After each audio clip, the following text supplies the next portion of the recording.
Good morning, gang. It is Kevin here for another beautiful morning show. Actually, I was in the shower this morning and I was wondering if we should change the name of the morning show.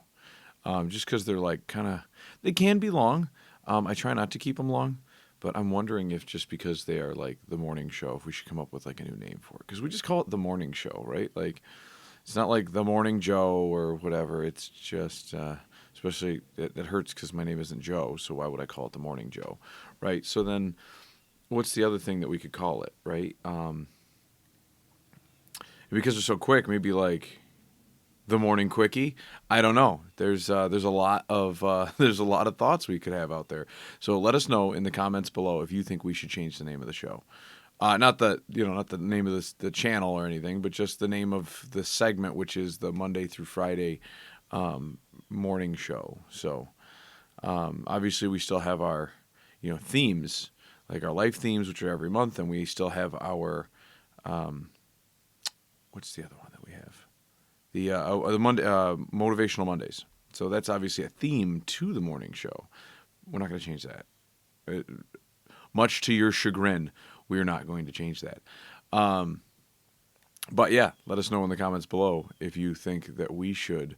Let's see if YouTube actually has a poll or something we can pop into and see if people give us a response, like should we change the morning show name, and then have people like suggest names, and I'll throw out the morning quickie or something. Kevin's Quickies. So yeah, no, that's great. We'll do updates at the end. This is kind of an update, and we probably should have pushed it off to the end. I'm taking advice from another YouTuber. I was watching a video the other day. And so I was talking to, I think it was right before we went live. I was talking to, I don't know if it was Amy Sherburne, if it was somebody that was on the show. It was somebody based on the show. I was talking to somebody. And I said, like, I was thinking about it the other day, and it was when I was a kid, my dad had a show called The Chip and Brian Show. And my dad was Brian, and his buddy was Chip, and they were into local politics in New Milford, Connecticut. And they were on public access because there was no such thing as YouTube. The internet was brand new. You had to dial into it. Like, it was very difficult. If you had a rotary phone, you had to. So essentially, you had to dial into the internet, and then this is like archaic technology here. I think like man invented fire, and then they kind of carved out wheels out of stone, and then they dialed into the internet. But I mean, that's my course of events there. But with that said, I guess we always get things from how we're raised and our parents and things like that. And I guess I never, you don't really, like I'm doing this YouTube thing, and I'm doing this, the podcast, and I'm doing all this, like, public speaking, and you start looking at it and you're like, wow, like my dad did this. And it just occurred to me, like, maybe it was a family member I was talking to, because it was like, what just occurred to me?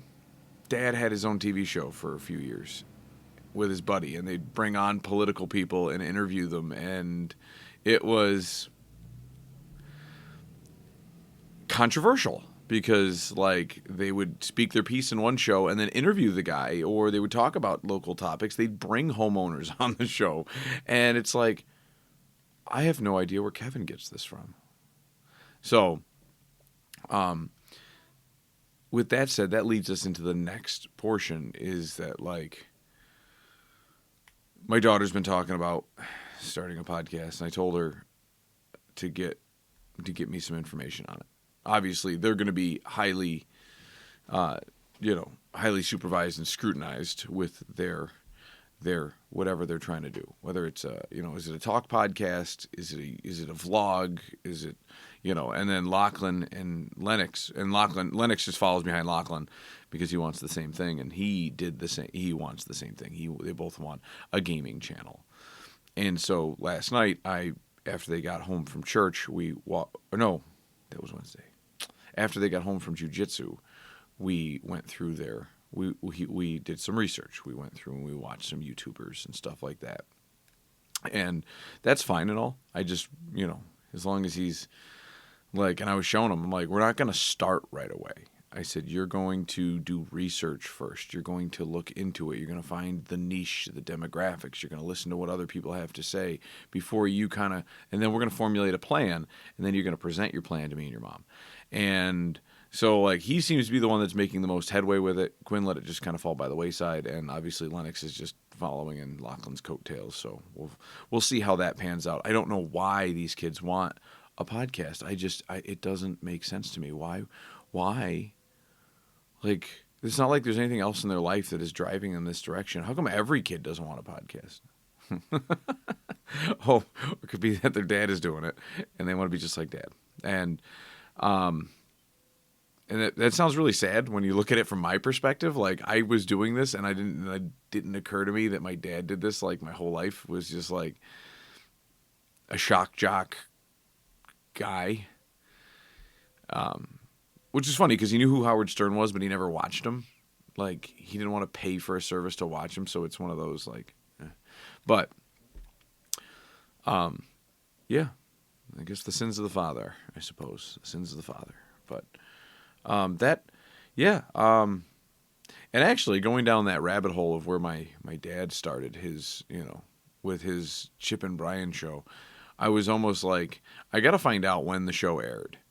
And I know that I have tons of reels. I have tons of these just like film reels that they gave him, because once you film it, like, that's it. Like, what was Time Warner Cable or Charter Communication or whoever it was that I think Time Warner and Spectrum was up in Olean. And I mean, I know they're all part of the same company now. They're all Spectrum, but like, yeah, Charter Communications, I believe, is like the parent company, because that was the one that was in New Milford. And we would go to this little spot next to the toy store, which was great because Dad would go film a show and us kids would run around KB Toys, which was pretty cool as a kid. Because you don't really need parent supervision at a toy store, right? Like, because I would think that, like, sexual predator screening is like top notch at a toy store, right? Or it's not, or we're all making that assumption that it should be, and it wasn't. So maybe it wasn't the best place to let kids run around without an adult, a parent, somebody who,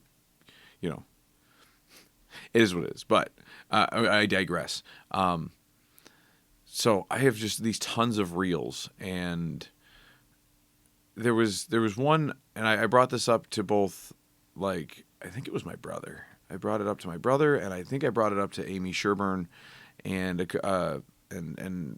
probably one or two other people. Recently, I've been mulling this over. I remember being a kid and my dad showing us video editing. And he would show us things where, like, you put your hand up and you pause the camera. I just saw a friend of mine do this on YouTube the other day, or on Facebook. And he started to pull his finger, or he started to put his ring on his finger, and then he paused the camera. And then he unpaused the camera and he was gone. And then he paused the camera again. And then he unpaused it as he was taking the ring off, which gives you the illusion. It's just a little camera trick. My dad would teach us all those kind of things. And I was like, Dad, let's make a horror movie. And so we started doing that. And I just remember sitting down with him with an 8mm tape and some VHSs, and like him kind of like pausing, pressing record on a VCR. And like, and he had an 8mm camera, and we went over to this guy, Bill Wilden's house when I was a kid. The town was trying to eminent domain his property, or they wanted some easement to his property for some reason. I'm not familiar with the situation, I guess. So, like, I have all these old reels of my dad's show.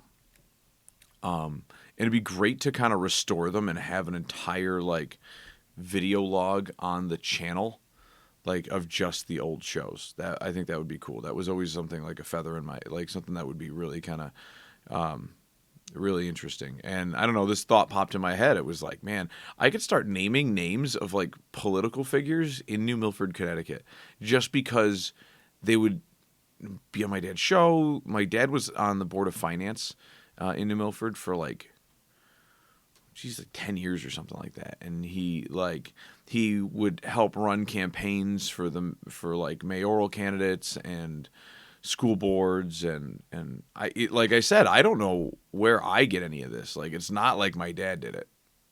But so it's one of those things that I feel like, yeah, there's nature and there's nurture, and somewhere in between is where things happen, and it's just kind of this is more of a reflection day for me on the show, just kind of reflecting back to stuff that I went through as a kid, and it was kind of interesting. So anyways, back to Bill Wilden real quick. I'd like to finish this story.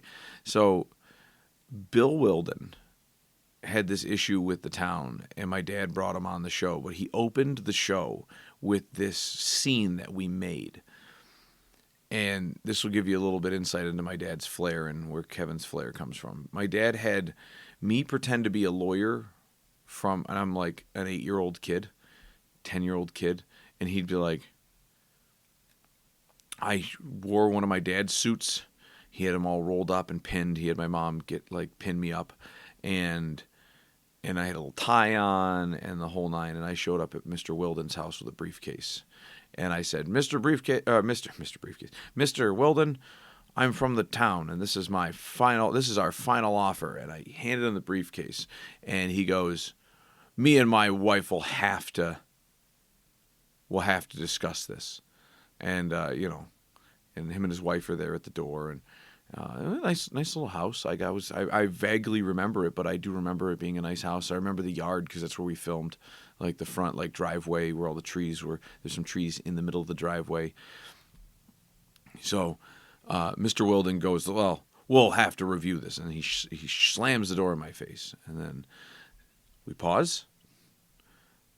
And then my dad goes to do the next scene, which is me hiding behind a tree, crouched down a little bit with my fingers in my ears. And then he clipped over to a scene from, I believe the movie was like American Hollywood or something like that. Some guys were driving around in trucks, like blowing up houses with rocket launchers. And I remember him going down to the video store and renting the movie because he remembered the scene.